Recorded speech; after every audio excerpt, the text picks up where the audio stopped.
This is a topic, it's a serious topic that I want all of us to weigh in on.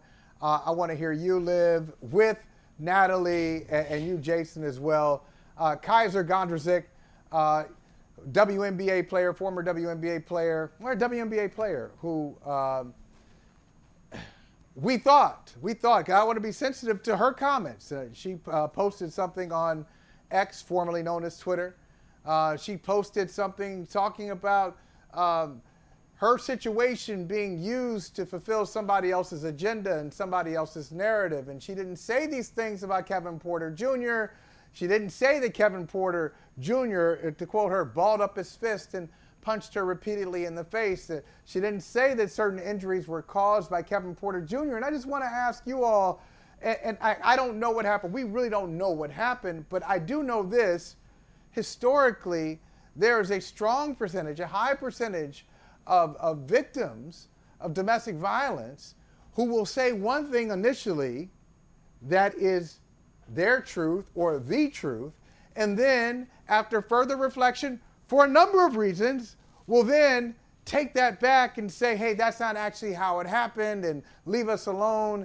I just wonder how, I want to get just opinions around the room, just what you think of this story, what your first thought is when you hear it and you see it playing out like this. Natalie, I'll start with you.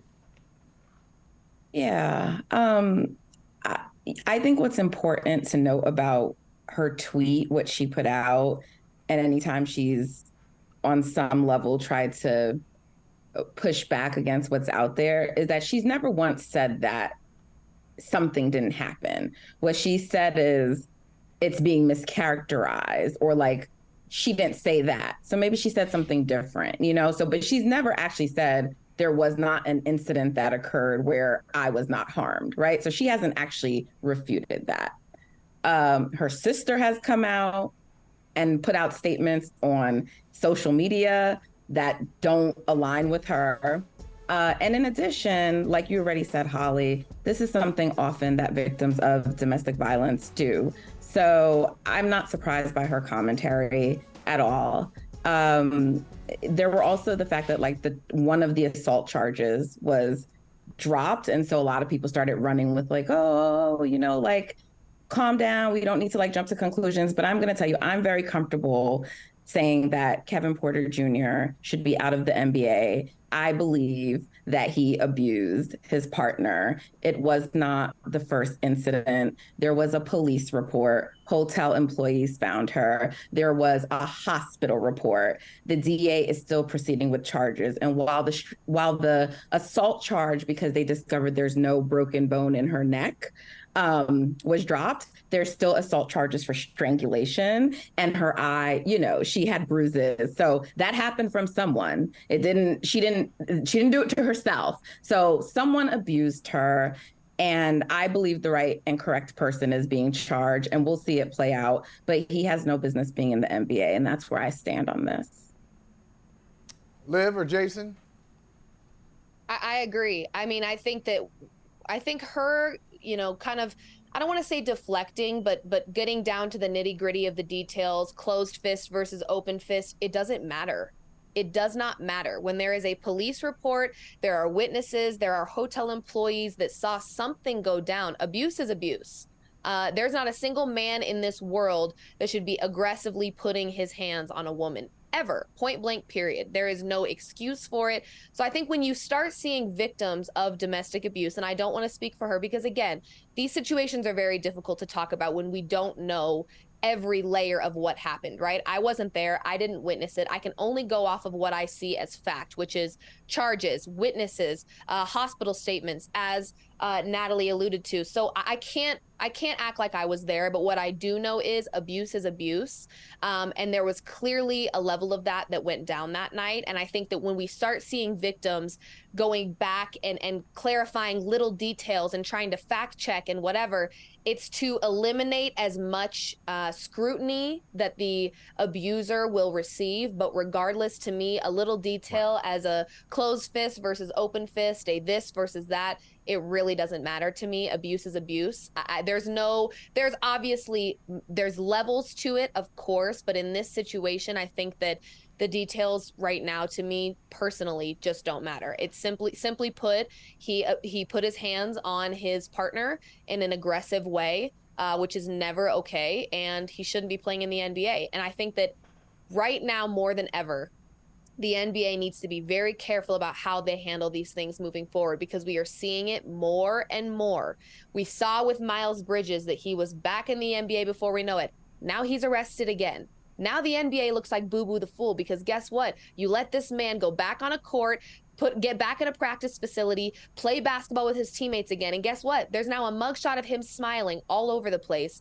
And it's like, it's one of those situations where every move is going to matter with how the NBA handles this as it progresses, regardless of the information that comes out. Because now we're seeing it kind of bite the NBA in the butt a little bit with a Miles Bridges situation. So I hope they do the right thing. And I think that there's no room for there's enough talent in the NBA. You don't need a guy like that. You're not losing anything by eliminating KPJ out of this league. You're just not. Doc Johnson. Or Miles Bridges. He needs to I go have to too. say, I have a tremendous amount of empathy for anyone who is a victim of sort of domestic violence, whether it's verbal, financial, or physical. And I also empathize with what she's doing, because as a WNBA player, as a young woman, as a young black woman, she has seen how social media and the press and ignorant commentators will often attack black women for coming forward or playing any role in holding a black man accountable for physical abuse. I mean, there are people who came after Megan Thee Stallion. She got shot in the foot. So, of course, this woman is probably concerned. Of course, she's thinking, I don't want this to be my reputation. And this is, and I've almost never said this, but I got to be honest.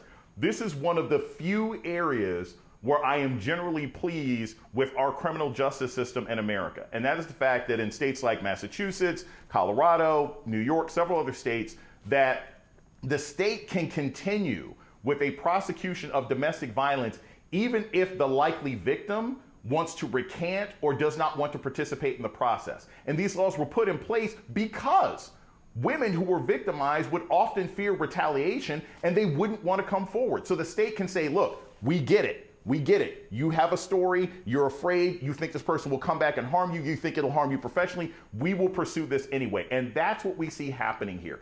I hope that in more instances that the state is this concerned about people who aren't famous, that the state is concerned about the woman who's a single mother of 4 children who gets beaten by her partner, that the state is still concerned about the young trans person who's beaten by their partner, because that's what our system is supposed to do. It is supposed to protect people who are likely victimized, even if they don't want to see themselves or don't want to be known as victims. Michael, could I just say one thing really quickly? Yeah. Final word. You got the final word, Natalie. Good. Yeah. As you know, I revealed before that I've been in an abusive relationship before. And so one of the things is, like, the reason why I don't even like to say her name, because like victims of domestic violence, they're supposed to be discussed with privacy, right? Their names aren't even supposed to be revealed, but because who the player is and because she's a WNBA player, she's already lost the ability to even do that, right? So this is when you go through something like that, oftentimes you feel a lot of different emotions. Besides fear, there is embarrassment, shame, a plethora of things. So when Jason says like she doesn't want to be known for that, I don't know her personally, but that is often a feeling that people have. Like you don't want people to know this about you. You think you did something wrong. It's embarrassing. You know, like my family didn't even know, like no one knew. Like I didn't tell anyone for years and years and years. So it's not something you want out there about yourself, especially depending on how you're perceived. So, you know, again, I do want to respect her in this case. And that's why when she comes out with these statements, it doesn't change my position, but I just want her to get peace of mind and to be safe. I also think it's worth noting really quickly that she probably does have a lot of love for him, and I'm not, obviously it's a horrible situation, but when you are with somebody, when you spend time with somebody, when you grow with someone, you become who you are alongside this person. Even when they mess up, you still love them. And so there's probably a layer too of she doesn't want to see his life ruined. although she feels the pain and she is absolutely a victim in this situation, and what he did was absolutely unacceptable, there's also that layer of, I know that this person did something horrible, but I have a lot of love for them. I don't want to see their life ruined. I don't want to see them lose everything they've worked for. I don't, whether or not they deserve it, when you, that feeling of love can overpower a lot of ugly things. And so I think it's also worth drawing attention to the fact that she probably just cares about him. And that makes it, I'm sure, 10 times harder to handle this in the public eye. Fair point. I appreciate all of you for having this conversation. I think it's important that we have these these family conversations, especially with subjects that are often just kind of glossed over in the mainstream or flat out ignored. I'm glad that you all didn't ignore it and brought some really important points to the table. So thank you all.